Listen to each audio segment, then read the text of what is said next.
ربي زدني علما زدني فقها زدني حكما أتبع قولك عملا يبني يجبر ذلك عثرة أمة. قل يا ربي زدني علما.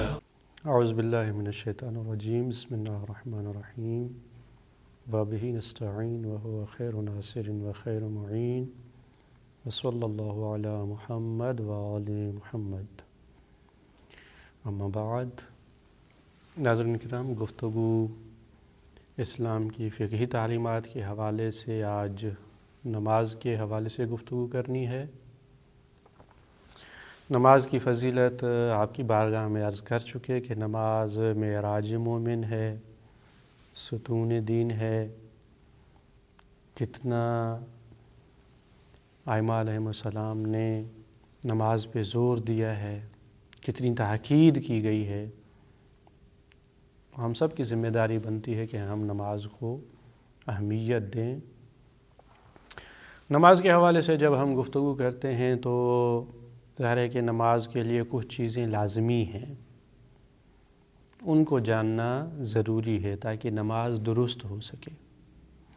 سب سے پہلی جو بحث آتی ہے اس حوالے سے وہ وقت کی ہے. البتہ ہم یہاں نماز یومیہ کے حوالے سے جو روزانہ کی نماز ہیں ان کے حوالے سے گفتگو کر سکیں گے. نماز یومیہ میں فجر کی نماز ہے، ظہر و عصر ہے، مغرب و عشاء. ظاہر ہے کہ جب تک وقت داخل نہیں ہو جاتا، وقت داخل ہونے سے پہلے میں نماز ادا نہیں کر سکتا. اگر میں پہلے پڑھ لوں تو میری وہ نماز نہیں ہے. یعنی جو نماز اس وقت خدا مجھ سے چاہتا ہے، میں نے اس نماز کو ادا نہیں کیا. خدا مجھ سے صبح کی نماز اس وقت چاہتا ہے جب وقت داخل ہو چکا ہو، فجر ہو چکی ہو، سورج ابھرنے سے، طلوع ہونے سے پہلے. اس دوران اگر میں یہ 2 رکعت اس نیت سے ادا کروں کہ نماز فجر ادا کر رہا ہوں، تب میرے اوپر جو واجب ہے وہ ساقط ہوگا. اگر آدھی رات کو جس وقت میرا دل چاہے میں نماز پڑھنا چاہوں، اس طرح نہیں ہو سکتا. نماز کے لیے وقت لازمی ہے. اور وقت کی معرفت حاصل کریں. ہم عرض کرنا چاہ رہے تھے کہ نماز کس طرح انسان کو منظم بنا دیتی ہے کہ انسان وقت دیکھتا رہتا ہے. ابھی کیا وقت ہوا ہے؟ ابھی یہ نماز صبح ہے، ابھی ظہر میں کتنا وقت باقی ہے، عصر، مغرب، عشاء. تو نمازی وقت کا پابند رہتا ہے، وہ وقت کی طرف متوجہ رہتا ہے، وقت کی اہمیت کو سمجھتا ہے، وقت کو ضائع نہیں کرتا. نماز کا ایک بہت بڑا درس یہی ہے کہ انسان وقت کی اہمیت کو سمجھے کہ کس طرح یہی عبادت ہے، یہی عمل ہے، اسی خالق کو سجدہ کرنا ہے، لیکن اگر وقت سے پہلے کریں تو یہ واجب ادا نہیں ہوا. یہ وقت کی اہمیت ہے کہ ہر کام کو اس کے مناسب وقت پر، موقع پر انجام دینا چاہیے. نماز کا یہی درس ہے وقت کے حوالے سے کہ وقت کی اہمیت کو سمجھو. تمہیں زندگی ایک مرتبہ ملی ہے، بار بار نہیں ملے گی.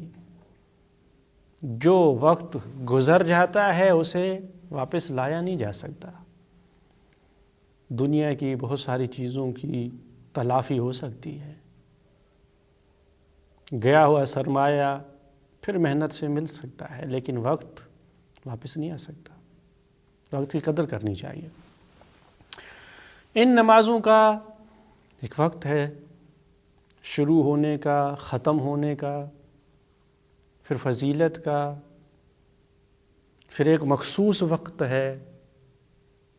اس کی تفصیل اس طرح ہے کہ صبح کی نماز کا وقت طلوع فجر سے لے کر سورج نکلنے تک ہے. یعنی جیسے ہی صبح صادق ہونے لگے، ایک ہوتی ہے صبح کاذب، ہلکی سی روشنی ہوتی ہے، آدمی یہ خیال کرتا ہے کہ فجر ہو رہی ہے، ہوتی نہیں ہے. کہ جب صبح صادق ہو، اور آج کل ہمارے لیے یہ پریشانی حل ہو چکی ہے کہ ہمیں جو ہے وہ تقویم مل سکتی ہے جنتریوں کی صورت میں، کیلنڈر کی صورت میں. اگر ہمیں اطمینان ہے کہ جس نے یہ کیلنڈر شائع کیا ہے وہ معتبر انسان ہے، وہ جانتا ہے ان مسائل کو، وقت شرعی کو، اس نے تشخیص دے کے یہ لکھا ہے، اس پہ اعتماد کیا جا سکتا ہے.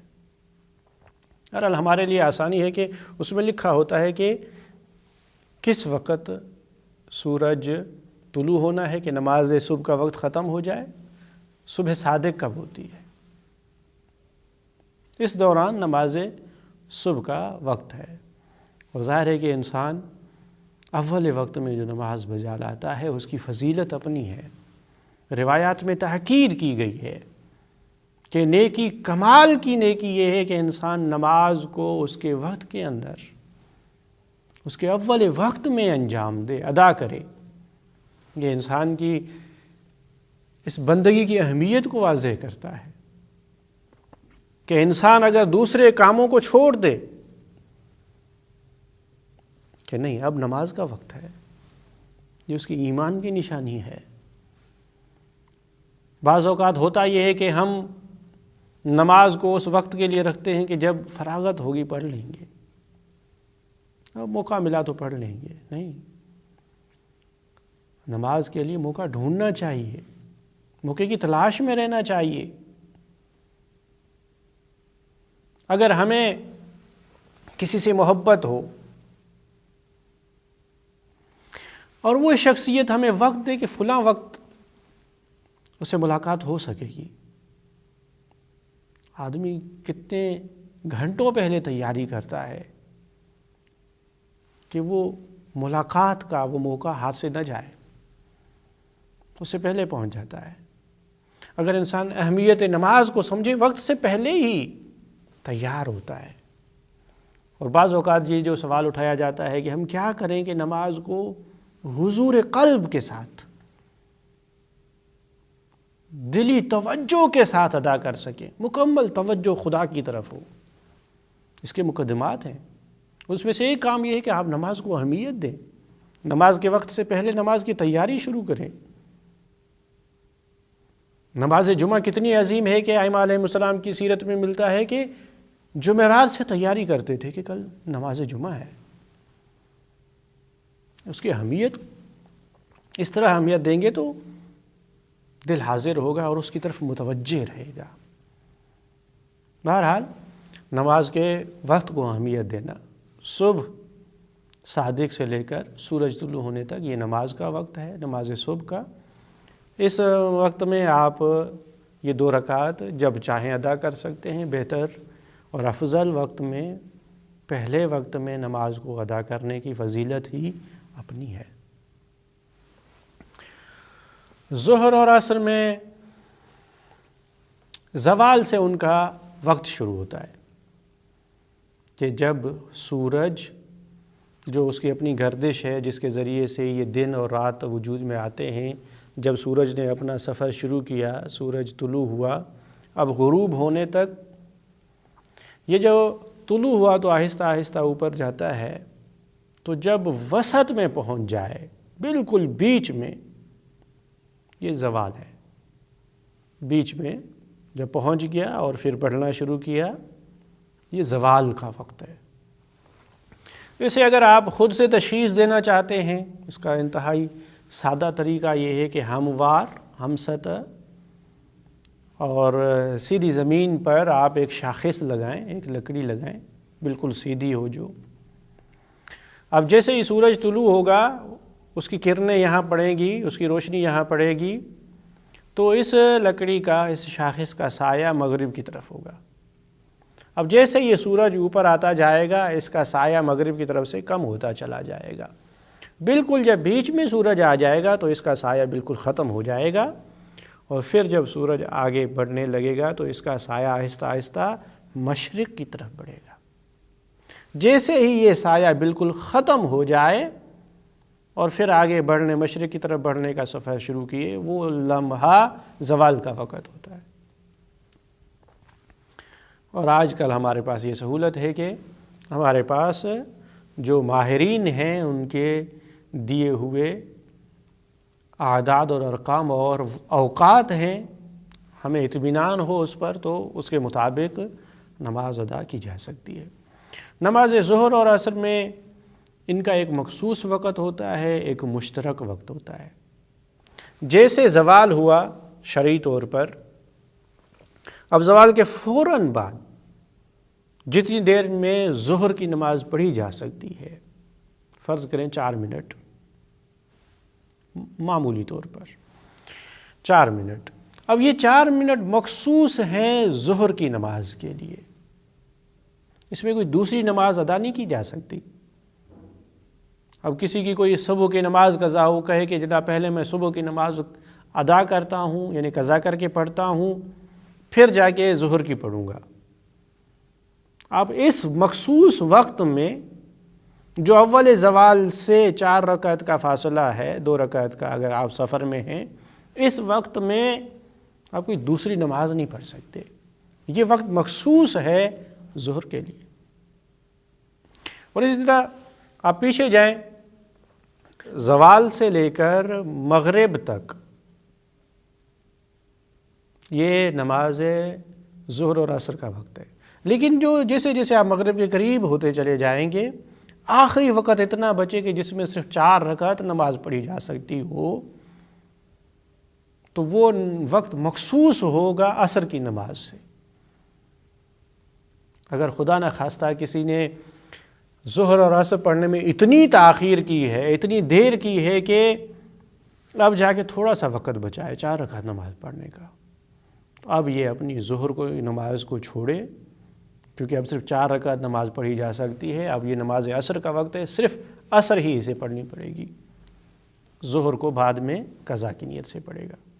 اب یہاں پہ اسے یہ حق نہیں پہنچتا کہ کہے کہ میں ظہر پڑھ لیتا ہوں، نہیں، اب یہ مخصوص وقت ہو گیا عصر کے لیے۔ ان کے مابین، ان کے درمیان جو وقت ہے وہ مشترک ہے، ظہر اور عصر کے درمیان، اتنے زوال سے مغرب تک جب چاہیں ظہر اور عصر کی نماز پڑھ سکتے ہیں۔ شریعت نے یہ سہولت بھی دی ہے کہ ہمارے پاس یہ ثابت ہے کہ 2 نمازوں کو ایک ساتھ بغیر وقفے کے پڑھا جا سکتا ہے۔ ظہر اور عصر میں ایک مسئلہ یہ بھی آتا ہے کہ ان میں ترتیب شرط ہے، وقت میں بھی ترتیب شرط ہے، یعنی پہلے ظہر کی نماز پڑھنی پڑے گی پھر عصر کی۔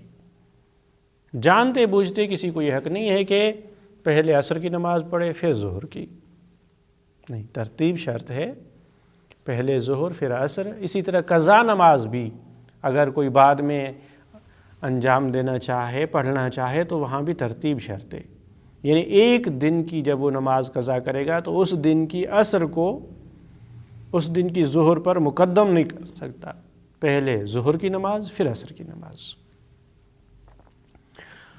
مغرب اور عشاء کے لیے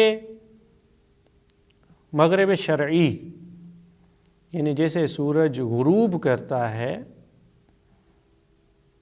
اب سورج کے غروب ہوتے ہی سرخی پیدا ہوتی ہے، یہ اگر ہمارے سروں سے گزر جائے تو یہ اب مغرب شرعی ہے۔ تقریباً 20 منٹ کا فاصلہ ہوتا ہے سورج غروب ہونے اور مغرب شرعی ہونے کا، تقریباً، اب مختلف علاقوں میں تھوڑا کم وغیرہ ہو سکتا ہے۔ اب یہ جب مغرب کا وقت داخل ہو گیا تو اب یہاں مغرب نماز پڑھی جا سکتی ہے۔ اس میں بھی یہی ہے کہ پہلا مخصوص ہے وقت مغرب کے لیے، نصف شب تک، نیمہ شب تک، آدھی رات تک۔ آدھی رات کا حساب اس طرح ہوگا کہ سورج کے غروب ہونے سے صبح صادق تک، فجر کی نماز کا جہاں ٹائم شروع ہوتا ہے، اس کا آپ آدھا کریں تو آدھی رات ہوتی ہے۔ ایسا نہیں کہ غروب سے سورج کے طلوع ہونے تک، نہیں، غروب سے صبح صادق تک، یعنی جہاں سے نماز مغرب کا شروع ہوتا ہے وقت، وہاں سے صبح کی نماز کے وقت کے شروع ہونے تک، اس کے درمیان آدھا کر لیں آپ تو یہ پہلا آدھا حصہ مغرب اور عشاء کے لیے ہے۔ مغرب کے بعد جو مخصوص اس کا وقت ہے، اس کے بعد جو وقت ہوتا ہے وہ مشترک ہوتا ہے مغرب اور عشاء کے درمیان، جتنا انسان اس وقت کے قریب قریب پڑھتا جائے اتنا اس کی فضیلت ہے۔ یہ وقت کے حوالے سے ہے۔ اب مجھے کیسے پتہ چلے کہ وقت داخل ہوا ہے؟ اس کا ایک طریقہ تو یہ ہے کہ خود مجھے یقین ہو جائے، میں جان سکتا ہوں، پہچان سکتا ہوں، تشخیص دے سکتا ہوں وقت نماز کو۔ تو خود میں نے تشخیص دی، اب میں نے دیکھ لیا کہ اب یہ صبح صادق ہوئی ہے، اب نماز کا ٹائم ہو چکا ہے، اب سورج طلوع ہونے والا ہے، نماز کا ٹائم ختم ہوگا، اب یہ زوال ہے، یہاں سے نماز ظہر کا ٹائم شروع ہوتا ہے۔ اسی طرح میں مغرب شرعی کو پہچانتا ہوں، میں خود اپنی تشخیص دے سکتا ہوں، تو اپنی تشخیص سے نماز پڑھوں گا، یا دو عادل میرے پاس آ کے گواہی دیں جو جانتے ہیں ان مسائل کو، ان اوقات کی تشخیص دے سکتے ہیں، یا کسی بھی اطمینان کے طریقے پر، جس راستے پہ اطمینان کیا جا سکتا ہو، جس جنتری کیلنڈر پر اطمینان کیا جا سکتا ہو، ہمیں پتہ ہو کہ ان کے لکھنے والے ماہر ہیں، وہ تشخیص دے سکتے ہیں، ان کی تشخیص کے مطابق نماز پڑھی جا سکتی ہے۔ یہ نماز کے وقت کے حوالے سے تھا۔ نماز میں بعد کا جو مسئلہ آتا ہے وہ قبلے کا ہے۔ قبلہ یہ ہے کہ یعنی انسان جب نماز کے لیے کھڑا ہوتا ہے تو اس کا رخ اس مخصوص جگہ کی طرف ہو، کعبۃ اللہ کی طرف ہو، جسے خالق کائنات نے اپنا گھر بیان کیا ہے کہ یہ میرا گھر ہے۔ حالانکہ اس کی ذات پاک اور منزہ ہے، وہ زمان اور مکان کی قیود سے بالاتر ہے، نہ وہ زمانے کا محتاج ہے نہ مکان کا محتاج ہے، وہ تھا، زمانہ نہ تھا، مکان نہ تھا، لیکن اس نے اس جگہ کو اپنے آپ سے نسبت دی ہے، اور تاکہ امت کے درمیان اتحاد بھی رہے، تمام مسلمان ایک طرف ہو کے نماز ادا کرتے ہیں تو یہ مسلمانوں میں وحدت کا سبب ہے، اتحاد کا سبب ہے۔ اسے ایک طرف نماز پڑھیں، اگرچہ خدا طرف میں نہیں ہوتا، خدا ہر طرف ہے، لیکن جب اس نے اس مخصوص جگہ کو اپنی طرف نسبت دے دی ہے تو اب یہاں رخ وہاں کرنا ہے۔ نماز میں کھڑے ہوتے ہوئے میرا منہ، میرا سینہ، میرے جسم کا اگلا حصہ یہ قبلے کی طرف ہوگا، یہ لازمی ہے۔ اب یہاں بھی یہی سوال ہوتا ہے کہ قبلے کی تشخیص کیسے دی جائے، کیسے پتہ چلے قبلہ؟ یہاں بھی یہی ہے کہ انسان خود جانتا ہو، تشخیص دے سکتا ہو۔ مساجد بنی ہوئی ہیں، قبرستان بنے ہوئے ہیں، ان سے سمجھ سکتا ہے، اسے اطمینان ہو جائے کہ ہاں اسی طرف ہے، تو اس کی طرف منہ کر کے نماز پڑھے گا۔ لیکن اب یہاں ایک مسئلہ یہ پیدا ہوتا ہے کہ انسان ایسی جگہ پر گیا جہاں پہ اسے پتہ نہیں چل رہا کہ قبلہ کس طرف ہے، اسے نہیں معلوم، یقین بھی نہیں ہے، اور ایسا کوئی راستہ بھی نہیں جہاں سے اطمینان حاصل ہو سکے۔ کوئی ہو جسے پتہ ہو، اسے پوچھ لیں، مسجد ہو اسے ہم نے دیکھ کے اطمینان ہو جائے، قبرستان ہو مسلمانوں کا اسے دیکھ کے ہمیں اطمینان ہو جائے، اب کیا کریں؟ اب اس کی ذمہ داری کیا ہے کہ وہ نماز کس طرف پڑھے؟ تو اگر یہاں پر اسے گمان ہو غالب، وہ سمجھے، اندازہ لگائے کہ ہاں قبلہ اس طرف ہے، زیادہ اندازہ اسی طرف کا ہے، تو اس طرف نماز پڑھ لے۔ اگر اندازہ بھی نہیں لگا سکتا، شک کر رہا ہے، نہیں معلوم ادھر ہے ادھر ہے ادھر ہے، تو اس کے لیے اگر وقت زیادہ ہے، وقت وسیع ہے، تو چاروں طرف منہ کر کے نماز پڑھے، چاروں طرف، تاکہ اسے اطمینان ہو جائے کہ میں نے نماز صحیح پڑھی ہے۔ ان چاروں میں سے جو ایک ہوگی وہ قبلے کی طرف ہے، لہٰذا میری نماز درست ہے۔ اگر 4 کا وقت نہیں ہے، 3 کا ہے، تو 3 مرتبہ نماز کو پڑھے، 3 طرفوں، اتنا نہیں ہے تو 2، نہیں تو 1، تاکہ اسے اطمینان ہو جائے کہ میں نے اپنے ذمہ داری کو ادا کیا ہے۔ لیکن وقت اگر تنگ ہوتا چلا جائے تو شریعت نے یہ رخصت دی ہے، یہ آزادی دی ہے کہ تمہارے لیے عسر و حرج نہ ہو، تمہارے لیے زیادہ پریشانی نہ ہو، لہٰذا 1 ہی پڑھ لو، 2 ہی پڑھ لو، 3 4 جتنی پڑھ سکتے ہو۔ لیکن اگر انسان کو پتہ ہے کہ ابھی مجھے نہیں معلوم، لیکن میں پہنچ سکتا ہوں اسی جگہ پہ جہاں پہ مجھے پتہ چل جائے گا، تو تھوڑا صبر کر لیں اطمینان کے ساتھ، یقین کے ساتھ قبلے کی طرف منہ کر کے نماز پڑھے۔ اور آج کل ایسے آلات بھی ایجاد کیے گئے ہیں کہ جن کے ذریعے سے قبلے کا پتہ لگایا جا سکتا ہے کہ قبلہ کس طرف ہے۔ اگر ان آلات کے صحیح ہونے کا اطمینان ہو کہ یہ صحیح بتائیں گے، امتحان کر کے دیکھا ہے مختلف جگہوں پر کہ صحیح بتا رہے ہیں، صحیح بنائے گئے ہیں، تو اس سے اگر اطمینان حاصل ہو جائے تو انسان اس طرح بھی نماز پڑھ سکتا ہے۔ لیکن اب ہم نے ایک طرف رخ کر کے نماز پڑھ لی، کچھ دیر بعد پتہ چلا کہ یہاں تو قبلہ نہیں تھا، اب ہماری کیا ذمہ داری ہے کہ ایک طرف نماز پڑھنے کے بعد ہمیں پتہ چلے کہ اس طرف قبلہ نہیں تھا۔ اب اس کی دو صورتیں ہیں، ایک تو یہ ہے کہ ابھی وقت باقی ہے یا وقت باقی نہیں ہے، وقت ختم ہو چکا ہے۔ اگر وقت ختم ہو جائے اس نماز کو صحیح سمجھنا پڑے گا۔ شارع نے یہ سہولت دی ہے کہ یہ نماز تمہارے لیے صحیح ہے، جتنا تم کوشش کر سکے تم نے اپنے ذمہ داری کو، اپنے وظیفے کو انجام دینے کی کوشش کی، یہی کافی ہے۔ لیکن اگر وقت ہے ابھی باقی تو یہاں پہ یہ دیکھا جائے گا کہ اس نے جس جگہ نماز پڑھی ہے وہ قبلے سے کیا نسبت رکھتی ہے۔ اگر تھوڑا سا فاصلہ ہو، تھوڑا سا دائیں بائیں ہو، طرف وہی ہے لیکن تھوڑا سا انحراف ہو گیا، ادھر تھوڑا سا ادھر، تھوڑا سا اگر انحراف ہو، تھوڑا سا فرق ہو، جسے عرفاً کہا جا سکتا ہے اس نے رخ تو یہاں کیا تھا، تھوڑا سا فاصلہ تھا، اس صورت میں اس کی نماز درست ہے۔ لیکن اگر بہت زیادہ فرق پڑتا ہو، قبلہ اس طرف تھا، اس نے اس طرف کر کے منہ نماز پڑھی ہے اور ابھی وقت بھی باقی ہے، تو لہٰذا اسے نماز کو دوبارہ پڑھنا پڑے گا۔ نماز کا وقت ابھی باقی ہے، قبلے کی طرف منہ کر کے پڑھنا بھی شرط ہے۔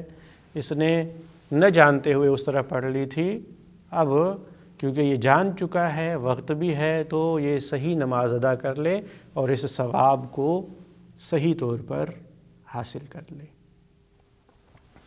اس قبلے کی بحث کے بعد جو بحث پیش آتی ہے وہ لباس کی ہے۔ جو انسان لباس پہن رہا ہے، کپڑے جو اس کے جسم پر ہیں، اس حوالے سے دیکھیں، نماز میں مرد کے لیے کم از کم اتنا لازمی ہے کہ وہ اپنی شرم گاہ کو چھپا لے، اسے چھپانا لازمی ہے، یہ خدا کا حکم ہے۔ کوئی اس طرح یہ سوال ذہن میں نہ اٹھائے کہ جناب خدا تو ہمیں ہر حال میں دیکھ رہا ہے، وہ خالق ہے، ہم ہر وقت ہر حال میں اس کے سامنے ہیں، کیا ضرورت ہے؟ نہیں، شریعت نے بیان کیا ہے کہ یہ چھپانا ہے، خدا کی بارگاہ میں آنا ہے تو آداب کا خیال رکھنا پڑے گا۔ بہتر تو یہی کہ انسان بہترین لباس پہنے۔ ایک شخصیت سے ملاقات کے لیے انسان کس طرح اچھا لباس پہنتا ہے، کوشش کرتا ہے نیا لباس پہنتا ہے، خوشبو استعمال کرتا ہے۔ نماز کے لیے بھی یہی آداب ہے کہ نماز پڑھتے وقت اپنا سب سے بہترین لباس پہنے، کیونکہ وہ خدا سے ملاقات کو جا رہا ہے۔ خدا سے ملاقات کوئی معمولی چیز نہیں ہے، اتنی عظیم ہستی کے سامنے۔ اس لیے ائمہ علیہ السلام کی زندگی میں نقل ہوا ہے کہ جب آپ نماز کے لیے کھڑے ہو جاتے تھے تو رنگ تبدیل ہو جاتا تھا، دیکھنے والے حیران ہو جاتے، پریشان ہو جاتے، مولا کیا ہوا؟ کہا میں کس کے سامنے کھڑا ہو رہا ہوں؟ انسان یہ معرفت پیدا کر لے۔ تو آداب یہ ہے کہ انسان بہترین لباس پہن لے، لیکن واجب حد تک کم از کم اتنا ہے کہ مرد کے لیے اپنی شرمگاہ کو چھپا لے، اور خواتین کے لیے یہ ہے کہ اپنے پورے جسم کو چھپا لیں، اپنے بالوں کو، اپنے پورے جسم کو، سوائے چہرے کے اس حصے کے جو وضو میں دھویا جاتا ہے۔ وضو کی بحث میں ہم نے عرض کیا کہ چہرے کے دھونے کی حد کہاں تک ہے، کہاں سے شروع کرنا ہے، کہاں ختم کرنا ہے، اور اس کی مقدار کتنی ہے۔ اس واجب مقدار تک، بلکہ احتیاطاً اس سے زیادہ تھوڑا سا چھپا لے، تھوڑا سا چہرہ کھول سکتی ہے، یا جو ہاتھ ہیں ان کو جو پہلے دھوئے جاتے ہیں جس مقدار میں، اس مقدار میں وہ ظاہر کر سکتی ہے، لیکن اس میں بھی احتیاط یہی ہے کہ اسے بھی تھوڑا سا چھپا لے تاکہ اسے اطمینان ہو جائے کہ میں نے اپنی ذمہ داری کو پورا کیا ہے۔ اب اس لباس کے لیے شرط ہے کہ یہ لباس کیسا لباس ہونا چاہیے۔ لباس کے لیے لازمی ہے کہ لباس پاک ہو، نجس لباس سے نماز نہیں ہوگی۔ ہاں کچھ جگہیں ہیں ایسی جو ہم عرض کریں گے۔ لباس پاک ہونا چاہیے، لباس مباح ہو، یعنی میرے لیے اس لباس کو استعمال کرنا شرعی طور پہ کوئی اشکال نہ رکھتا ہو۔ لیکن اگر کسی دوسرے انسان کا لباس ہے تو اس کی اجازت لازمی ہے۔ میں بغیر کسی کی اجازت کے اس کا لباس پہن کے نماز نہیں پڑھ سکتا۔ اللہ کے سامنے حاضر ہونا ہے تو ایسی حالت میں آؤں کہ میرا معبود مجھ سے راضی ہو۔ اگر دوسروں کے حق کو غصب کر کے جاؤں تو خدا کو میرا یہ آنا قبول نہیں ہے۔ لباس غصبی نہ ہو۔ مرد کے لیے یہ لازمی ہے کہ لباس سونے کی تاروں سے نہ بنا ہو، خالص ابریشم نہ ہو، لباس اتنا نازک نہ ہو، اتنا رقیق اور باریک نہ ہو کہ اس سے اعضاء دکھائی دے رہے ہوں، نہیں، وہ شرمگاہ کو چھپا لے۔ یہ لباس اتنا جو ہے یہ ان شرائط کے ساتھ یہ لباس میں نے پہننا ہے۔ لیکن کچھ ایسی جگہ ہیں جہاں پہ لباس کا پاک ہونا ضروری نہیں ہے، یہ پھر بھی آداب میں سے ہے کہ جتنا آپ طہارت کا خیال کر سکتے ہیں کریں۔ اگر لباس خون سے نجس ہوا ہو اور وہ خون بہت ہی کم ہو، معمولی دھبا ہو، معمولی نقطہ ہو، تو درہم کی مقدار میں اگر نہ ہو، جو کہ سیدھے ہاتھ کی تشہد والی انگلی جو ہے اس کے پہلے سرے تک اتنی مقدار میں اگر نہ ہو تو شریعت نے اسے معاف سمجھا ہے۔ یہ لازمی نہیں ہے کہ آپ اسے پاک کریں، یا اب اتنا وقت نہیں ہے کہ اسے پاک کیا جائے، دوسرا لباس وغیرہ بھی نہیں ہے، اب میں کیا کروں؟ یا کسی کو خدا نہ خواستہ اس طرح کے دانے وغیرہ ہیں کہ ان سے خون آ رہا ہے، اب یہ خون رک بھی نہیں رہا ہے کہ انسان ان کو پاک کر کے پاکائی کی حالت میں پاک کپڑوں سے نماز پڑھے۔ اب اس حالت میں اسے مجبوری ہے تو اس حال میں وہ اسی لباس سے نماز پڑھ سکتا ہے۔ لباس کی بحث کے بعد آتی ہے مکان کی بحث کہ کس جگہ نماز پڑھی جائے۔ خالق کائنات نے لطف یہ کیا ہے، کرم یہ کیا ہے کہ اس نے تمام زمین کو ہمارے لیے پاک بنایا ہے اور سجدے گاہ بنایا ہے، آپ جہاں چاہیں نماز پڑھ سکتے ہیں۔ لیکن نماز کی جگہ کے لیے کچھ شرائط ہیں۔ نماز کی جگہ پاک ہونی چاہیے، پاک بھی خاص طور پہ اگر سجدے کی جگہ ہے وہ پاک ہونی چاہیے۔ اگر دوسری کوئی جگہ ہے نجس ہے بھی تو مرطوب نہ ہو، ایسے نہ ہو کہ اس میں رطوبت پائی جاتی ہو تو نجاست کی وجہ سے، اس جگہ کی وجہ سے میرے کپڑے بھی نجس ہو جائیں، میرا جسم بھی نجس ہو جائے، اس پہ نماز نہیں ہو سکتی۔ مکان غصبی نہیں ہونا چاہیے، ایسا مکان ہو کہ جہاں پہ کھڑا ہونے کی اجازت ہو، یا اپنا ہے یا کسی کے گھر میں ہم پڑھ رہے ہیں اس کی اجازت ہے، کسی نے روکا نہیں، ایسی جگہ جہاں پہ روکا جائے۔ نماز کا مکان جگہ اتنی تنگ نہ ہو کہ نماز کو صحیح طریقے سے انجام نہ دیا جا سکے، قیام صحیح طریقے سے نہ کیا جائے، رکوع صحیح طریقے سے نہ کیا جائے۔ جگہ ایسی نہ ہو کہ جہاں پہ مجھے خطرہ ہو کہ نماز میں پوری نہیں کر سکوں گا، بہت زیادہ رش ہے یہاں پر، مجھے پتہ ہے کہ اب اگر میں نے نماز شروع کی تو رش کی وجہ سے ہو سکتا ہے مجھے دھکا لگ جائے، ہو سکتا ہے مجھے نماز بیچ میں چھوڑنی پڑ جائے۔ ایسی جگہ پہ نہ پڑھیں کہ جہاں پہ نماز کو مکمل نہ کیا جا سکتا ہو۔ ایسی جگہ بھی نماز نہیں پڑھی جا سکتی، مکان ایسا نہ ہو کہ جہاں پہ کھڑا ہونا حرام ہے۔ خدا نہ خواستہ میں کسی اخبار کو بچھا کے نماز پڑھ رہا ہوں، اس پہ آیتیں لکھی ہوئی ہیں، خالق اکبر کا نام لکھا ہوا ہے، اب ایسی جگہ میں کھڑا نہیں ہو سکتا تو وہاں پہ نماز نہیں ہو سکتی۔ ایسی جگہ نہ ہو جہاں پہ قرار پانا، جہاں پہ ٹھہرنا صحیح نہ ہو. مجھے پتہ ہے کہ ابھی یہ چھت گرنے والی ہے، شاید گر جائے.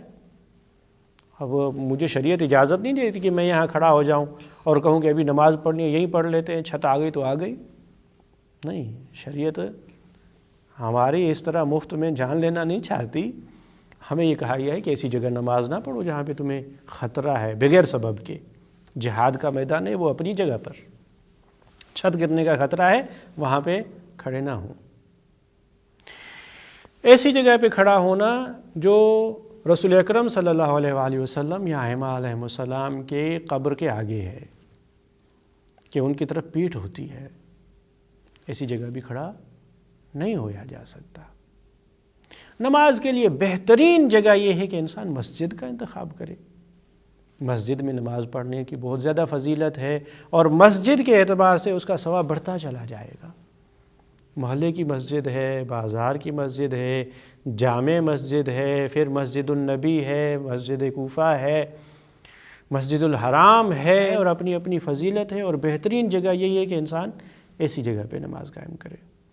نماز کی جگہ کے لیے یہ بھی شرط ہے کہ وہ جگہ ساکت ہو، متحرک نہ ہو، حرکت میں نہ ہو. سکوت اس میں لازمی ہے. لہٰذا گاڑی میں چلتے ہوئے نماز نہیں پڑھی جا سکتی. اب یہ کہ مجبوری ہو، اب کوئی چارہ نہیں ہے، نماز قضا ہونے کو ہے تو اور بات ہے، مجبوری ہے. پر ساکت جگہ پر انسان کھڑا ہو کے پرسکون طریقے سے اللہ کی عبادت کرے.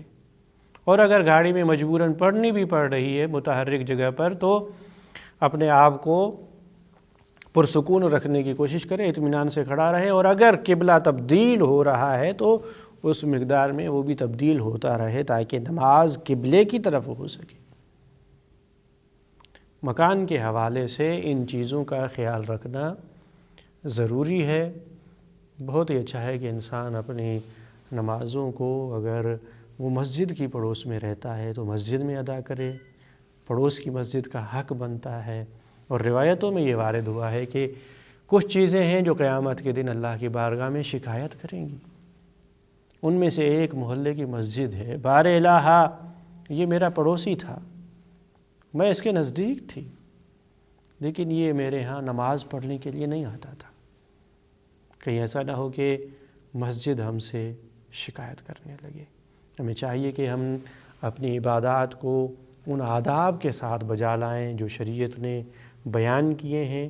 مکمل آداب کی رعایت نہیں کرتے تو کم از کم واجب چیزوں کی رعایت ضروری ہے تاکہ جو ہم محنت کر رہے ہیں وہ ضائع نہ جائے. اگر اس میں یہ شرائط نہیں پائی جائیں گی تو قبول نہیں ہوگی، بلا فائدہ. ان واجب شرطوں کا حد اقل ہم خیال رکھیں تاکہ ہماری نماز صحیح ہو سکے. اور جتنا اس میں آداب کا ہم خیال رکھیں گے یہ نماز اتنی قبول ہوگی. اور پھر اس کے نتیجے میں ہمیں جو کچھ ملے گا وہ یقیناً کسی بھی چیز کے بدلے میں دینے کے قابل نہیں ہے. وہ بہت بڑا قیمتی سرمایہ ہے. یہی دعا ہے کہ خالق کائنات ہمیں اس عظیم عبادت کو تمام خلوص کے ساتھ، آداب کے ساتھ بجا لانے کی توفیق عطا فرمائے. السلام علیکم ورحمۃ اللہ وبرکاتہ.